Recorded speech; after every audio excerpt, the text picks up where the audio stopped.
Eu vou ser sincero e dizer o seguinte, que eu nunca fui tão fã do Brinquedo Assassino, filme de 1988, e de suas continuações. Na verdade, eu não cheguei a ver todas as continuações e também não vi a série derivada, que já tem aí 2 temporadas e muita gente insiste para eu assistir. Em algum momento eu farei isso, prometo. O fato é que, independente do quanto eu goste do Brinquedo Assassino, desde o final da década de 80 com ele, que a ideia de um boneco macabro no cinema de horror virou uma coisa meio que onipresente em vários subgêneros, né? Todo mundo tenta emplacar de alguma maneira essa iconografia de um boneco sombrio, e a última que conseguiu isso com alguma expressão dentro do gênero certamente foi Annabelle, né? No caso, os filmes de Annabelle derivados de Invocação do Mal. Só que no caso de Annabelle, além dos filmes de modo geral serem péssimos, você também tem essa coisa de ser um brinquedo passivo, né? Que muito mais evoca uma atmosfera macabra ao seu redor do que propriamente tem um papel ativo na história. Pois bem, eu sei que esse tipo de aposta é arriscada, mas eu tenho a impressão de que Megan, nessa nova produção da Blumhouse, que já estreou nos Estados Unidos e acaba de estrear nos cinemas brasileiros,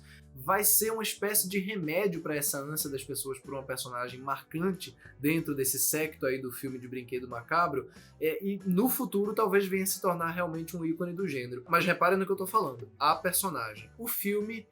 definitivamente fica um pouco atrás e eu vou explicar por quê, ainda que ele tenha sim muitas virtudes. Antes de entrar em detalhes sobre o filme, eu vou lembrar você que por acaso ainda não fez isso, não se esqueça de se inscrever aqui embaixo no canal, curta também o vídeo porque isso ajuda muito o canal a crescer e o YouTube a recomendar o vídeo para outras pessoas, e lógico, deixa o sininho das notificações aí sempre ativado, porque só assim você vai receber notificações quando a gente postar vídeos novos aqui. E lógico, se você quiser me acompanhar em outros comentários que eu faço sobre cinema, você pode me seguir tanto na minha conta do Twitter quanto na minha conta do Letterboxd. Eu estou sempre falando de lançamentos por lá ao longo das semanas. O Megan do título, e é um 3 no lugar do E mesmo, tá? Não é só uma estilização barata do tipo o 7 do Seven ou os 2 Vs do A Bruxa, né? É um filme que parte de uma premissa de ficção científica e, claro, no final das contas ele vai se revelar um filme de terror de boneco macabro, dentro desse séquito que eu citei do filme de brinquedo Assassino. A história gira em torno de uma menina chamada Katie, que é interpretada por uma atriz mirim bem interessante até, chamada Violet McGraw,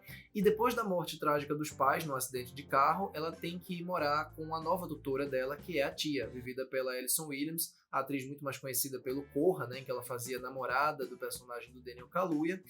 E a personagem dela aqui, a Gemma, que trabalha numa empresa de alta tecnologia, fazendo bonecos, né, robôs para brincar com crianças, ela não tem absolutamente nenhum tarimbo para criar essa menina. Ela está absolutamente focada no trabalho e mesmo com a boa vontade de fazer daquela casa um ambiente minimamente acolhedor,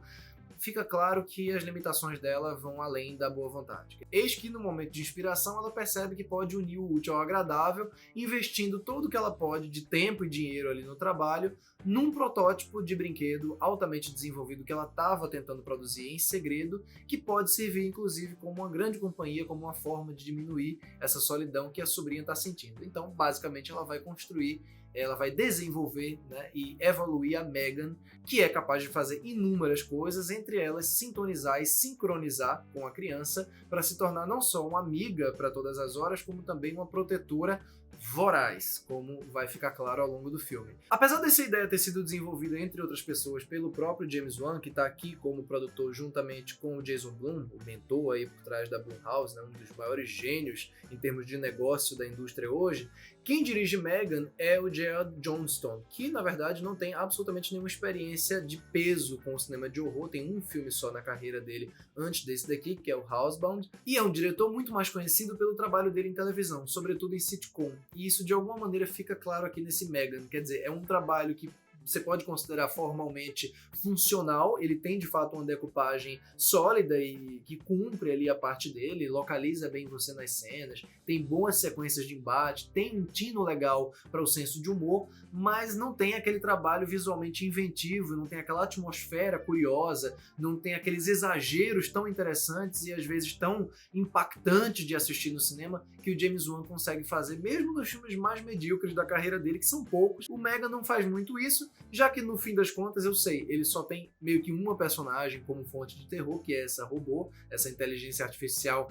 gradativamente mais inteligente conforme o filme avança, mas ainda que ele só tenha essa personagem a seu favor nesse sentido, eu acho que ele não usa ela com todas as possibilidades que ela dava. Claro que eu acho legal, e eu já esperava isso do filme, na verdade, isso não me surpreendeu nem um pouco, que ele utilize essa questão temática, essa questão mais dramática da premissa, só como uma desculpa para chegar no que de fato interessa a ele. Como, na verdade, a maior parte dos filmes da Blumhouse fazem, né? Quer dizer, você tem aquela, mesmo os melhores, tá? Você tem aquela ideia ali, você tem aquela premissa, aquele tema, no caso aqui tem essa questão da conexão da criança com alguma coisa que acaba substituindo a perda dos pais, algo com o qual ela não consegue lidar ainda, ela não consegue compreender essa dor da perda e, portanto, se agarra com a primeira coisa que aparece e oferece carinho.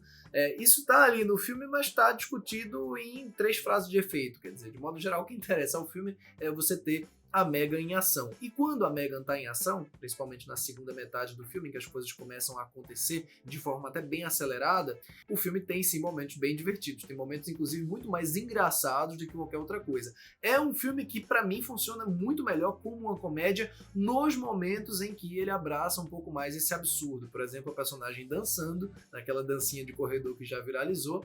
e também um momento em que ela anda de 4, que é um negócio realmente absolutamente hilário. Mas a melhor delas, na minha opinião, é quando ela canta Titanium, porque é muito inesperado o negócio naquele momento, e funciona muito bem pra personagem, tem uma ironia ali que eu gosto, e talvez seja realmente a minha cena favorita do filme. Eu dei uma gaitada muito grande no cinema, com todo respeito a quem estava perto de mim. E do mesmo modo como ele lida com esse drama de uma maneira meramente funcional, a questão tecnológica em volta aqui, essa crítica, né, muitas aspas, ao fato de você ter uma tecnologia onipresente em toda a casa da personagem, como tudo aquilo ali se volta contra ela,